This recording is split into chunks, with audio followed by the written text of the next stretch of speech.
Now put motions number 6 to number 15 together.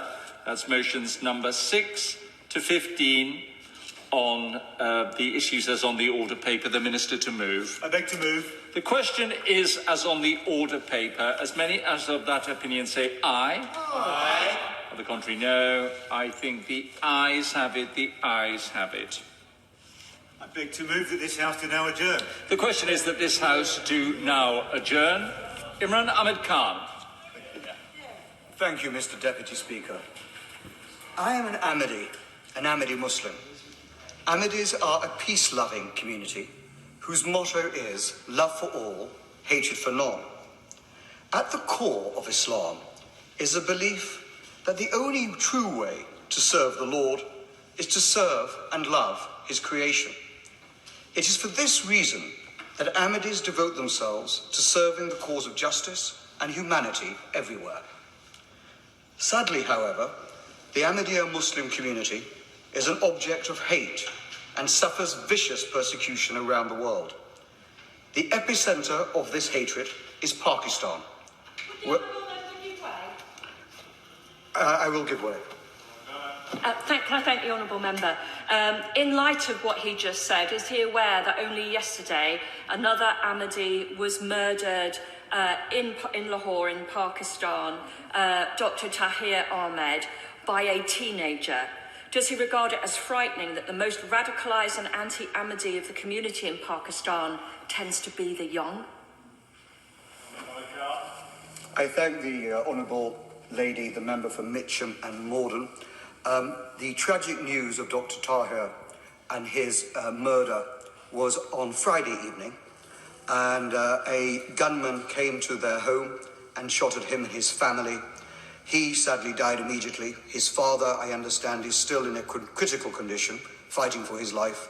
Other members of the family sustained gunshot injuries, and I understand they are believed to be making it through. But this is simply a sad testament to the environment of hate and intolerance that is being preached in Pakistan. And this is what I was saying, that the Ahmadiyya Muslim community is an object of hate and suffers vicious persecution around the world.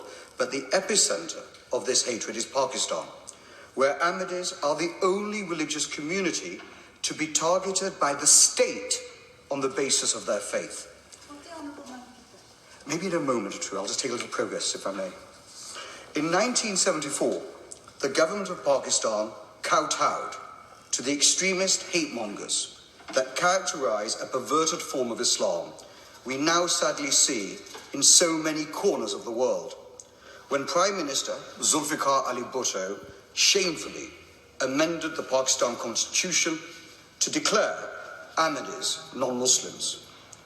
It is a tragic irony that many of the preachers of prejudice from Jamaat-e-Islami are the political heirs of the exact same people who fought tooth and nail against the great Jinnah in his struggle to establish the state of Pakistan, wherein all Muslims, Christians, Hindus, Sikhs, Jews and others were promised the right to freedom.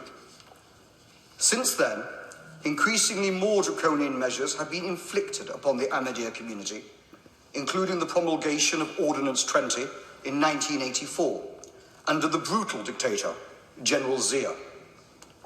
Under that ordinance, it is punishable with a 3-year imprisonment and an unlimited fine and even the death penalty for Ahmadis to simply call themselves Muslim or to call their mosques a mosque. As a consequence, Hazrat Mirza Tahir Ahmad, the 4th Caliph, was forced to leave Pakistan. Today, Ordinance 20 is used to persecute minorities in Pakistan, including Christians and Hindus. Pakistan suffers the great ignominy of having codified and granted religious discrimination and persecution constitutional legitimacy. I'll give.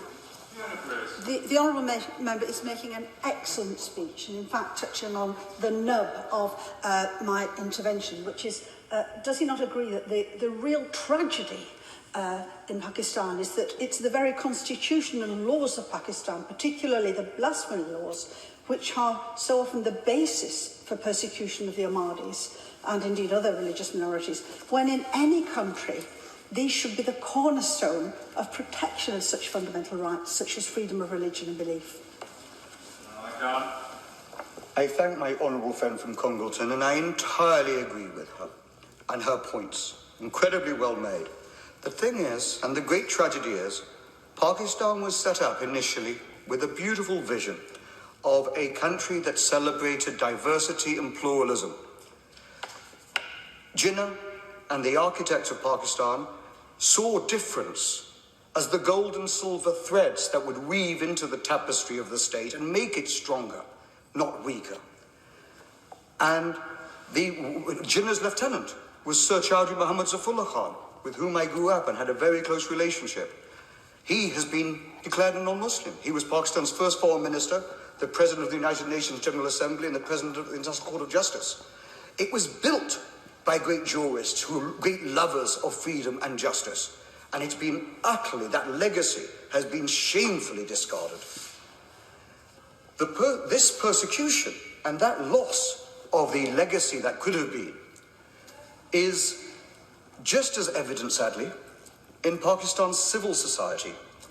Ahmadis are openly declared wajib al-qatl, which means deserving to be killed, in the Pakistani media and by religious and political leaders. The recent successive murders of 4 Ahmadis in Peshawar is the evil evidence of just how impossible it is for Ahmadis to simply live and worship as they please. Those murdered include Mr. Miraj Ahmed on the 13th of August, Mr. Tahir Ahmed Naseem on the 29th of July, Professor Naeemuddin Khattak on the 5th of October, and Mr. Mahbub Ahmed Khan on the 8th of November. All 4 of these men were murdered in the same city on account of their belief. And as my honourable friend, the member for Mitcham and Morden, mentioned, last Friday, 31-year-old Dr. Tahir Mahmood was murdered at his home when a gunman shot him and his family. Horrifyingly, still, the vile abuse and persecution suffered by the Ahmadiyya Jamaat is not confined to just those alive. Some 39 Ahmadi bodies have been disinterred from what should have been their final resting place, and 70 Ahmadi Muslims have been denied burial in communal cemeteries. This year, in July, dozens of Ahmadi graves were desecrated and their gravestones destroyed by Pakistani state law enforcement officials in Gujranwala district. Heartbreakingly, members of the Ahmadiyya community are spared no respite from persecution, either in life or death. How is it possible that these atrocities occur in a country whose leaders answer when questioned that their constitution provides its citizens with the right to freedom of religion and belief?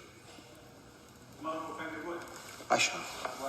I thank my honourable friend for giving way, and I commend him for bringing forward this adjournment debate. He's making a powerful speech.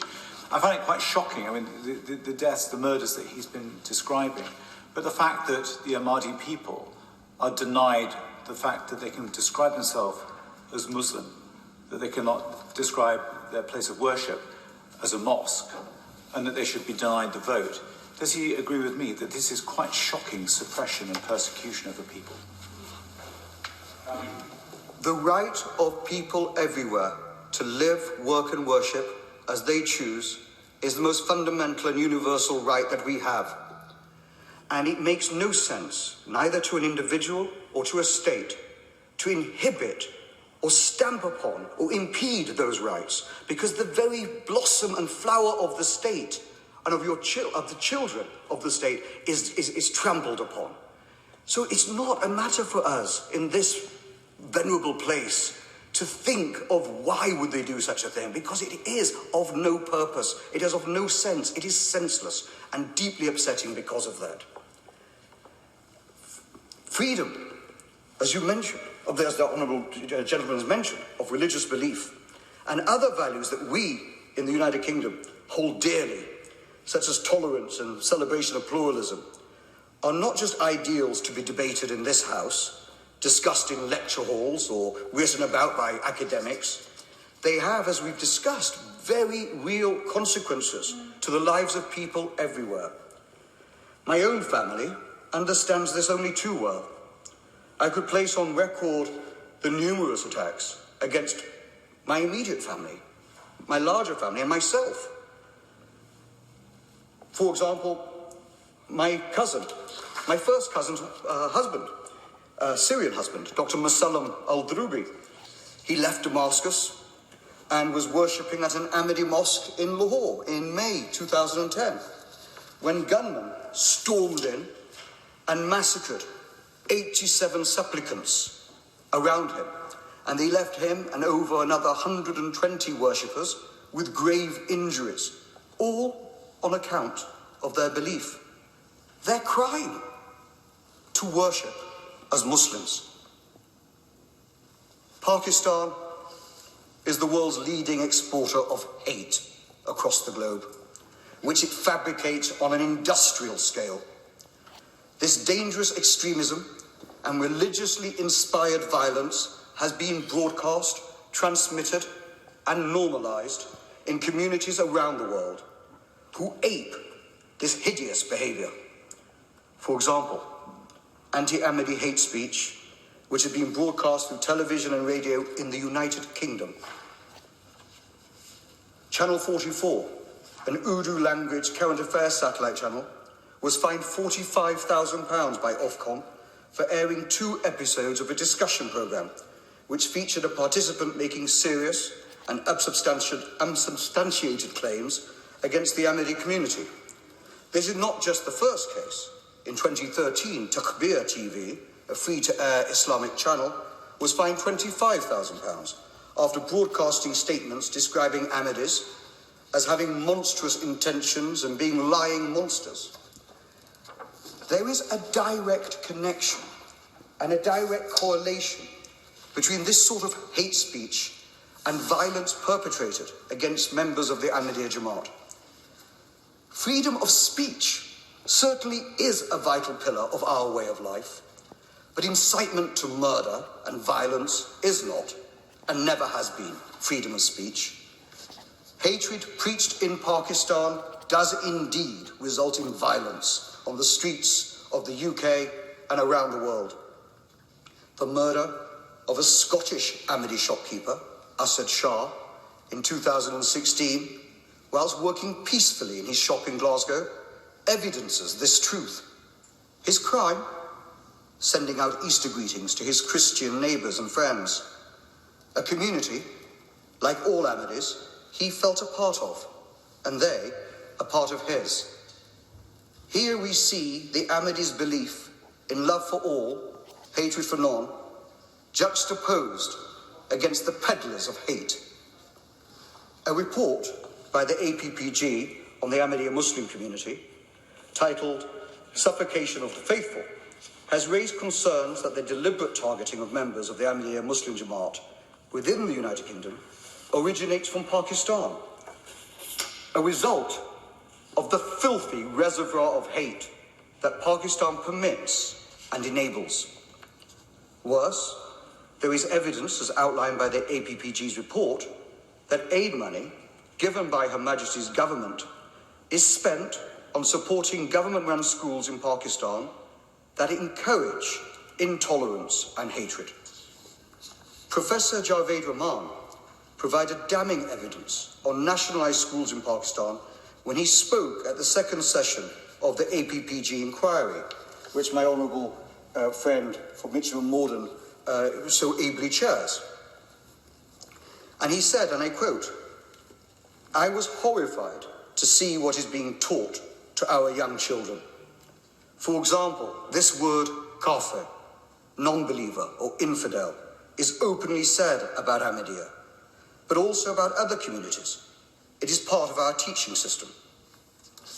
I fear that the international aid provided to Pakistan by Her Majesty's government for the purpose of helping education is on occasion, unwittingly, fueling hatred and prejudice in a new generation of Pakistanis.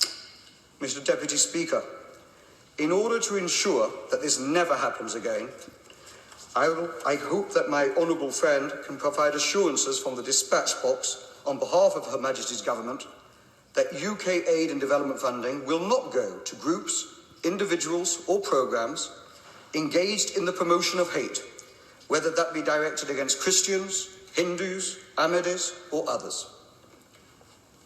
I have briefly outlined the nature of some of the outrages suffered by Ahmadis and their Jamaat. But what effect does the persecution and discrimination of the Ahmadi community have on Ahmadis and Pakistan itself? Thousands of Pakistanis have sought refuge in freedom-loving Western nations. Even the global Ahmadiyya headquarters was moved to the United Kingdom in 1984.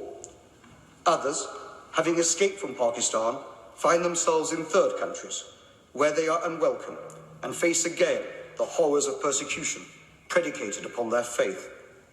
I urge Her Majesty's government to employ its influence and create a coalition of our friends and allies to pressure the government of Pakistan to reverse the abhorrent constitutional vandalism that has been engineered with regards to the freedom of religious belief, and release all Pakistani citizens from the bondage of zealous tyranny and the fear of persecution.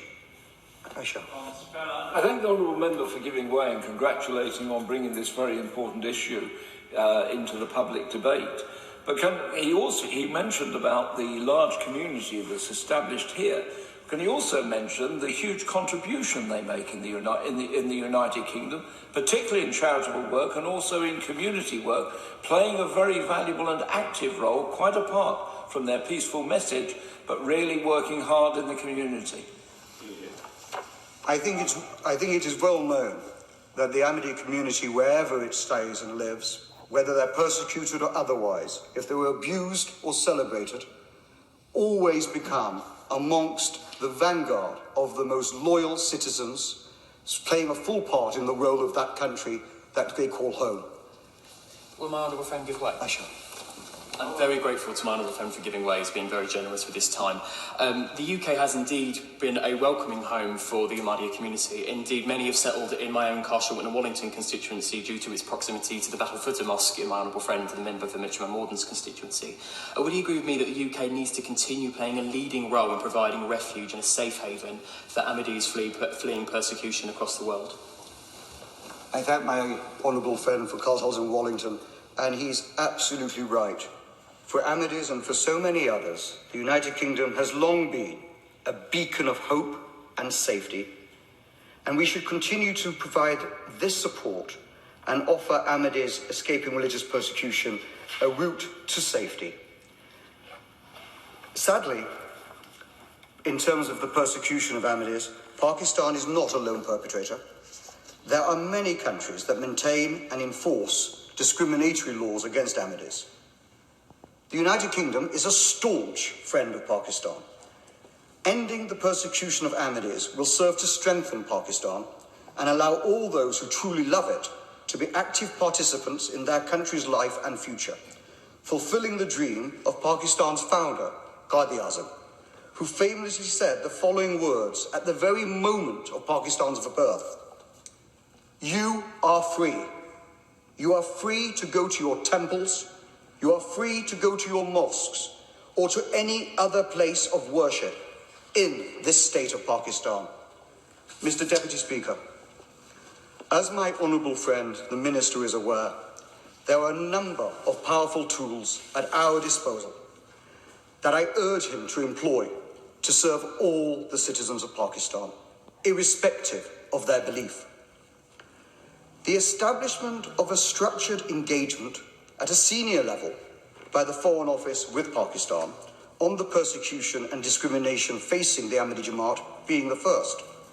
Secondly, employing Magnitsky-style sanctions established earlier in the year against preachers, politicians, and others who incite and orchestrate violence and hatred against minorities, and to refuse their entry into our country. Thirdly, establishing a criteria when it comes to the protection and freedoms of all to live, work and worship as they choose in Pakistan should be tied to any future trade Pakistan seeks with the United Kingdom. I will be listening intently, Mr. Deputy Speaker, to my honourable friend's response as to whether Her Majesty's Government is willing to consider employing such measures in the name of universal freedom and justice for all. In helping Pakistan right the wrongs of persecution against Ahmadis, minorities such as Christians and Hindus, who also suffer great persecution and wrongs against them, will be protected. If we are to realise the vision of global Britain, we must be the ones to lead in defence of those innocents persecuted wherever they may dwell, and champion and encourage others to follow suit. Yeah. Minister. Thank you, Mr. Deputy Speaker.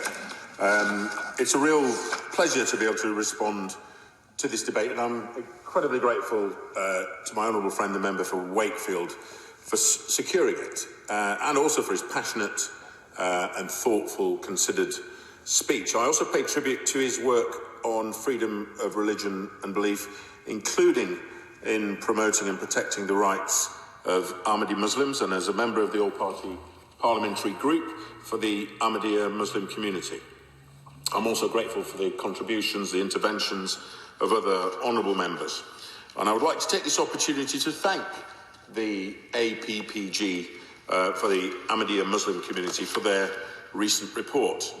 On the 21st of July, Mr. Deputy Speaker, my ministerial colleague, Lord Ahmed of Wimbledon, who is Minister for South Asia, spoke at the launch event for the report and expressed the UK government's deep concerns about discrimination and violence against the Ahmadiyya Muslim community, including in Pakistan.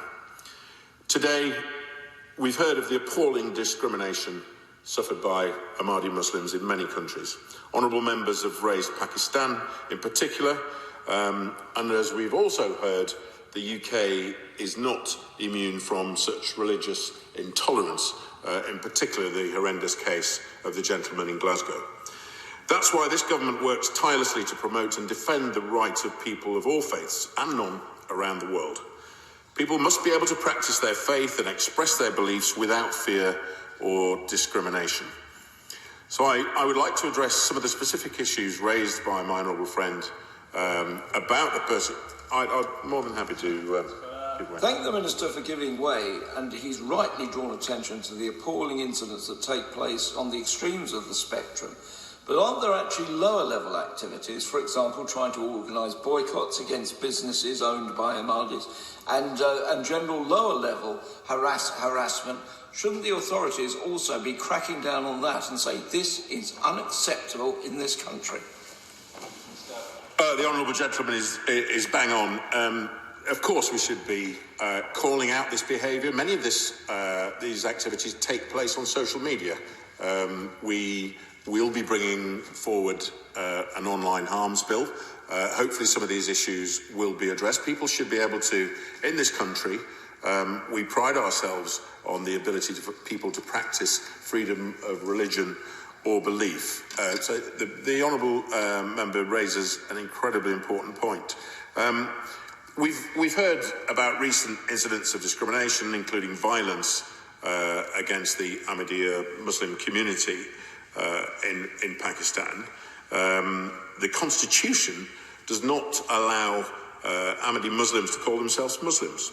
Ahmadi Muslims face violence and killings and attacks on their places of worship. And as I've said, social media hate campaigns and discrimination in employment and education. There have been recent horrifying examples of this discrimination. Lord Ahmed publicly condemned the murder of Mr. Mahbub Ahmed Khan in Peshawar in November. Everything points, Mr. Deputy Speaker, to Mr. Khan being murdered for his faith as an Ahmadi Muslim. And indeed, we've heard from the Honourable Member for Mitcham and Morden of the tragic killing of an Ahmadi Muslim, Dr. Tahir Ahmad, in Narkana Sahib in Pakistan during Friday prayers last week. I extend my personal condolences to the family of Mr. Khan and Dr. Ahmad and members of the Ahmadi Muslim community. These aren't isolated incidents, however. There have been other abhorrent murders, as we've heard, in Pakistan of Ahmadi Muslims and other apparently religiously motivated killings. We condemn all these murders in the strongest possible terms. My noble friend and ministerial colleague, Lord Ahmed, also raised the UK government's concern about these murders with Pakistan's Human Rights Minister, Dr. Shireen Mazari, as recent as the 16th of November. We've pressed for full and transparent investigations into these killings that result in the identification and prosecution of those responsible. Of course. Thank the Minister for giving way. I'm interested by these points, and particularly the Minister was saying that the government is working tirelessly, and I appreciate that. I welcome that, like everyone else. But given the fact that the Prime Minister of Pakistan was formerly of this country, he lived here for many years, do we not have a special relationship with him? And is there some way of actually encouraging him, through that special relationship, good understanding, that we should be able to encourage some repeal of those laws so that the Ahmadi people can actually be reinstated as citizens and be able to practice their faith like any other in Pakistan? Well, the honourable gentleman raises a good point. We regularly communicate our concern over these issues. It's absolutely the case that people should be able to practice their religions and believe freely without persecution. We regularly raise this with the Pakistan authorities. My right honourable friend, the Prime Minister, he knows the Ahmadi community well and has met His Holiness Mirza Masroor Ahmad, the spiritual head of the Ahmadiyya Muslim community. And the Prime Minister, was clear in this House on the 11th of November that we often raise our concerns frequently about freedom of religion or belief in relation to the Ahmadi Muslim community with the Pakistan government. I can also attest to my honourable friend's love for all, hatred for none maxim by which the Ahmadi community lives. In my own constituency in 2015, we had horrendous floods. The town of Tadcaster was, our bridge was destroyed and the town was separated. And many people came and supported that community. Not least members of the Ahmadi community who came from London. They came all the way up at their own expense, turned up and provided a fantastic resource for the community in bringing succour and support to families who'd been flooded. So I'm incredibly grateful to all the support that I think the Ahmadi youth movement provided to the people of my constituency, and I was more than happy to go and visit them at their mosque in South London shortly afterwards. Earlier this month, Mr. Deputy Speaker, British High Commission Islamabad officials visited Rabwar in Punjab province to meet directly with representatives from the Ahmadiyya Muslim community. They were able to hear firsthand about the community's experiences and challenges, as well as the concerning rise of persecution and the tragic rise of killings of members of that community. We also provide support to civil society working on freedom of religion or belief issues in Pakistan. Our AWAS 2, Accountability, Inclusion and Reducing Modern Slavery programme, will spend £39.5 million over 5 years in the provinces of Punjab and Khyber Pakhtunkhwa. It's also worth pointing out, Mr. Deputy Speaker, that followers of other religions, including Christians and Shia Muslims, also suffer discrimination and violence in Pakistan. So let me also use this opportunity to underline the FCDO's due diligence in providing funding. I know my honourable friend raised this. We ensure that all organisations that receive funding have procedures in place to tackle any discrimination, including against religious minorities such as Ahmadi Muslims. We continue to urge the Pakistani government to guarantee the fundamental rights of all its citizens and strengthen the protection of minorities in accordance with international standards. And as part of this, we continue to raise our concerns around the implementation of blasphemy legislation and the misuse of anti-terror laws to discriminate. My honourable friend also raised the issue of trade. Rightly so. The EU's GSP Plus trade scheme, the Generalised Scheme of Preferences Plus tier, includes provisions which make preferential market access conditional on compliance with human and labour rights, environmental standards and good governance. So on the 1st of January 2021, the UK will introduce its own generalised scheme of preferences. We're committed to securing Pakistani businesses' ability to trade freely with the UK through an independent unilateral preferences scheme. This will offer the same level of tariff-free access as the EU's generalised scheme of preferences plus. The UK trade preferences scheme will replicate the EU conditions for the enhanced framework, similar to the EU's generalised scheme of preferences plus tier, of which Pakistan is a beneficiary. We work closely with the United Nations agencies and civil society organisations to ensure the immediate need of any displaced refugees, for example, are also met. We raise issues of Ahmadi Muslim persecution regularly with other governments, including Algeria and Thailand and Malaysia, and we engage with representatives in those countries too. My honourable friend raised sanctions, and I'd like to point to the global human rights sanctions regime that we have. It's a powerful tool to hold to account those involved in serious human rights violations and abuses. Notably, in the context of this debate, this could potentially include those who target individuals on the grounds of their religion or belief. My honourable friend and the House will understand we do not speculate on who may be designated, as to do so might reduce the impact of those designations. Just to go back to our aid relationship, which my honourable friend raised, our relationship with any government is based on an assessment of commitment to our partnership principles, including human rights. I do want to turn now, if I may, to issues around our counter-extremism work at home.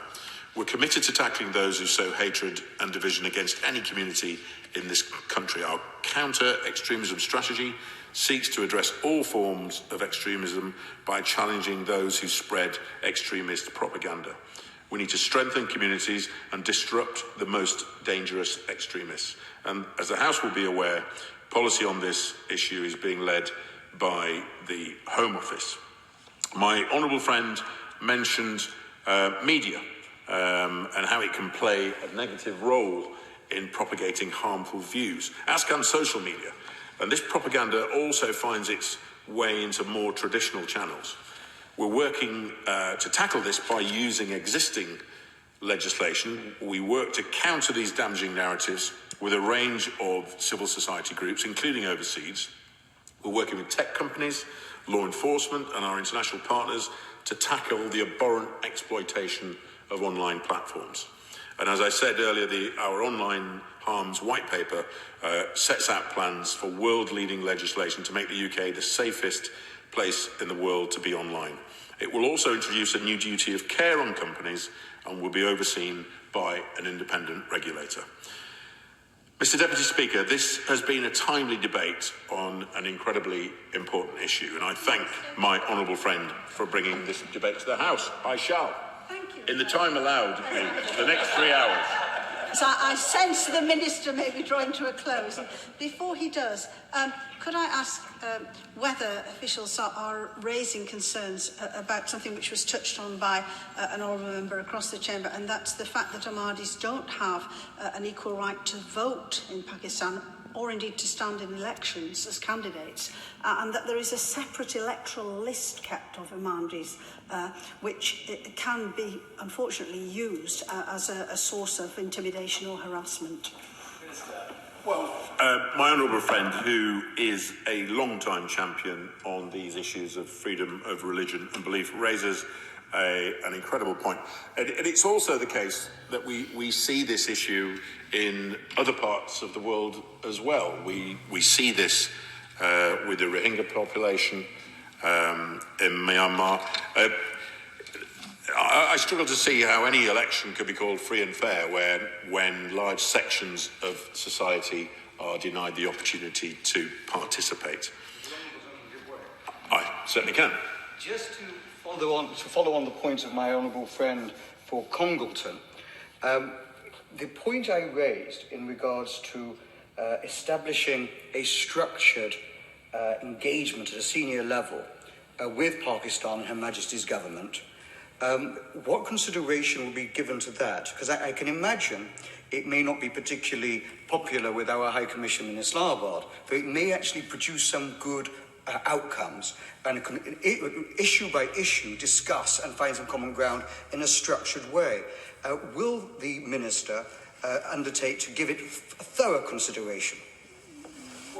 I can assure my honourable friend, in thanking him for bringing this debate this evening, we will continue to stand up for the rights of all religious communities, including the Ahmadiyya Muslim community around the world. We'll protect our communities here in the UK from hatred and discrimination. I know my colleague, the Minister, Lord Ahmed, in the other place, who indeed, I understand, is also an Ahmadiyya Muslim, continues to raise this issue at the highest level within Pakistan government officials.